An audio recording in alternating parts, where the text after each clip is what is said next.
Màn đêm cùng ánh trăng ngày xuân lấp lánh trên bầu trời, cùng làn gió cuốn đi thật xa những muôn phiền chốn đây, để những tháng năm qua đi và ký ức sẽ tan biến đi, hòa mình vào khoảng không trên bầu trời đêm nay.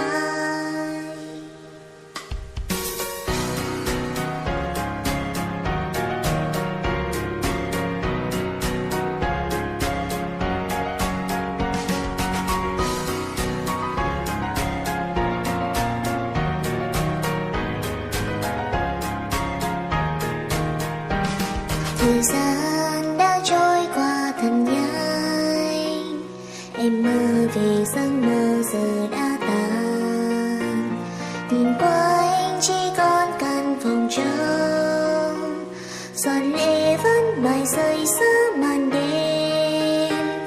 Buồn sao cứ bay quanh hoài thôi, vẫn nhớ ngày đó em đã dẫn đầu, là khi ta bước đi thật nhanh và rồi chẳng nhìn nhau dấu một lần. Cuộc sống đó chỉ là vô số, mà tại sao em lại cố gắng mãi đuổi theo, dù đã biết rằng sẽ không như mơ. Từng vì sao trên bầu trời kia, một vì sao sẽ hoài cô đơn, có phải là điều đương nhiên? Và nếu như chúng ta từ lâu đã không chung con đường, thì không có lý do để em đến trở hình mẫu người.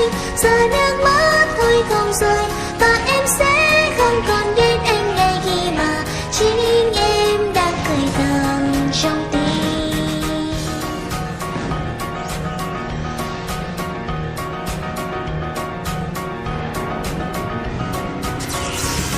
Giờ đây giấc mơ anh ngủ khi đã tan vào quá khứ từ rất lâu, và anh sang đêm tô màu mang.